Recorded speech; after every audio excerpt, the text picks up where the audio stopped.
어린아이에 대한 양육이라든지 사회적 지위, 사회적 그렇죠. 시선 뭐 여러 가지 얘기를 하지만 저는 실질적으로 자신이 없어서라고 생각을 해요.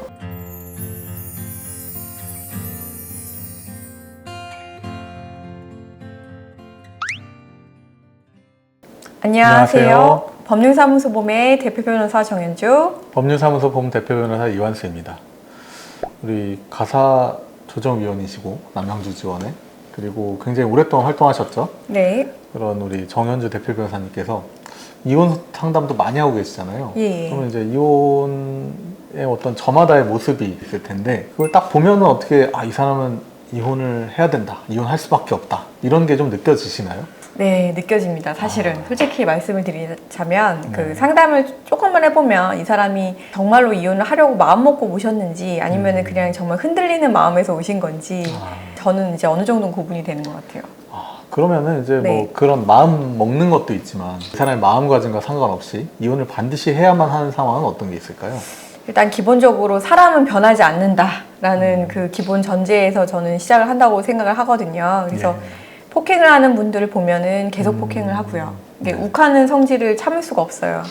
그리고 뭐 외도도 약간 비슷한 것 같아요. 뭔가 어떤 신뢰를 배반하는 행위를 하는 사람들은 그 이후에도 그런 뭐 똑같은 외도는 아니더라도 어쨌든 신뢰를 배반하는 행동을 할 수 있다라고 생각을 하고 빚을 많이 지시는 분들도 있잖아요. 뭐 투자를 잘못하셨다든지 나중에 알고 보니까 뭐 집을 담보를 해서 뭐 어디다가 투자를 했고 이게 뭐 전부 다 빚으로 바뀌었다든지 이런 뭐 실질적인 어떤 경제적인 무능력 이런 것들도 결국에는 계속 될 수 있다라고 생각을 하셔야 되는 거고 물론 그 사람은 이제 바뀔 거라고 얘기를 할 거예요. 이제는 다시는 하지 않겠다고 얘기를 하겠지만 물론 그렇게 될 수도 있어요. 제가 100%라고 말씀드릴 수는 없지만 우리는 항상 이제 최악에 대해서 대비를 해야 되다 보니까 이런 일이 벌어졌기 때문에 앞으로도 또 벌어질 수 있다. 폭행 문제가 발생을 하면 그 이후에도 폭행 문제가 유사한 상황에서 발생할 수 있다.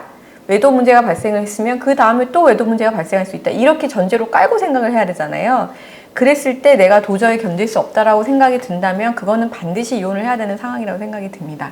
왜냐하면 시간이 가면 갈수록 어쨌든 나의 시간이라는 거는 유한한데 그만큼 그 시간이라는 게 더 삭제되는 거고 만약에 이게 이미 끝난 관계라고 하면은 빨리 정리를 하는 게 서로에게 좋을 수 있기 때문에 저는 이제 가급적이면 그런 상황에 대해서 객관적으로 보시기를 좀 추천드리고 있습니다. 그러면 이제 이혼 상담을 딱 오시면 어떻게 이제 이혼을 할 사람인지 아닌지 바로 알 수 있나요? 제가 좀 보는 기준이 있는데요. 네. 일단 이혼 상담을 하면서 우시는 분들은 보통 이혼을 안 하세요. 감정적인 정리가 안 되신 거예요, 그거는. 내가 이혼을 마음 먹기로 했지만 여전히 생각하면은 뭔가 마음이 아픈 거야. 또는 뭔가 억울한 거야. 뭔가 괴로운 거야. 이런 감정들이 사로잡혀 있는 상황에서는 아무리 백날 백번 내가 이혼 생각을 하더라도 그거를 지르기에는 아직 마음이 정리가 되지 않은 상황이고요. 실질적으로 정말 이혼하려고 마음 먹으신 분들은 진짜 냉정하십니다. 뭐 울거나 뭔가 이렇게 감정적인 어떤 기복이라는 게 없어요. 그분들은 이미 감정 정리가 다 끝났기 때문에 정말 현실적인 거를 물어보러 오신 거예요. 재산 분할이라든지 뭐 양육비나 양육권 이런 거 많이 물어보시는데 기본적으로 감정적인 부분들을 제가 보면은 어느 정도 알 수 있습니다. 네. 그러면 이렇게 이혼을 이제 망설이면서 상담을 오시는 분들도 많잖아요. 네. 그러면 이분들이 이제 이혼을 망설이게 되는 그런 실질적인 이유는 어떤 게 있을까요? 뭐 여러 가지 얘기를 하시는데 뭐 어린아이에 대한 양육이라든지 뭐 사회적 지위, 뭐 사회적 시선 뭐 여러 가지 얘기를 하지만 저는 실질적으로 자신이 없어서라고 생각을 해요. 내가 되게 많은 사람들 중에서 이 사람을 골랐는데 내가 이혼이라는 결정한다는 것 자체가 결국에는 내가 잘못 선택했고 내가 실패했다라는 거에 대해서 너무 많은 생각을 하시는 게 아닐까라는 생각도 들었고 지금까지의 삶은 되게 익숙한 삶이잖아요. 그렇죠. 뭐 예를 들어 10년 동안 지금 혼인 생활을 계속 하셨다라고 하면은 계속 그 똑같은 느낌의 삶인데 근데 만약에 내가 이혼을 하게 되면은 갑자기 삶이 엄청 많이 바뀌는 거잖아요. 거기에 대해서 자신이 없는 그런 마음 때문에 그러니까 막연한 거죠. 그리고 사실은 요즘에는 제가 상담 많이 해보면은 실패에 대한 두려움이 제일 큰 것 같아요. 또 아이가 어리다 보면은 아이를 또 혼자 키워야 되잖아요. 물론 뭐 양육비를 받고 뭐 면접 교섭도 하겠지만 어쨌든 기본적으로 한부모 자녀가 되다 보니까 여기에 대한 부담감도 좀 많으신 것 같아요.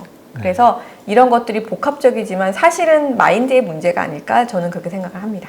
그럼 이제 이런 이혼은 언제 하는 게 좋을까요? 여러 가지 이유에서 이혼이라는 걸 결정하시게 됐잖아요. 정말로 신뢰가 깨져서일 수도 있고, 어쩌면은 정말로 마음이 변해서일 수도 있고, 아니면은 이게 맞는 선택이라고 생각이 들어서일 수도 있고, 정말 사람마다 이혼을 결정짓게 되는 이유는 다 다양하다고 생각을 하는데요.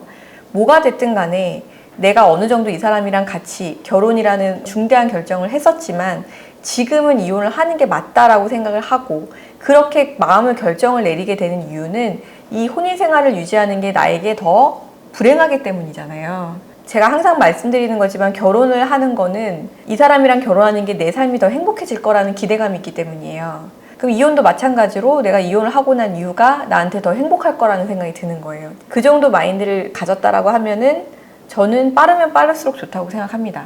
물론 돈도 중요하고 뭐 재산 분할 잘 받고 양육비 잘 받는 것도 중요해요. 그런데 내가 만약에 어느 정도 그게 커버가 될 수 있는 그런 범위라고 한다면은 이걸 갖다가 막 싸우고 할 바에는 시간적으로 내가 조금 손해를 보더라도 빠르게 정리를 하는 게 그리고 내 삶에 더 충실하고 집중하는 게 더 도움이 될 거라는 생각을 저는 많이 하거든요. 그래서 제가 가급적이면 소송이 아닌 조정을 권유를 드리는 이유도 되게 무용한 어떤 시간들을 보내고 있었던 거예요. 지금까지.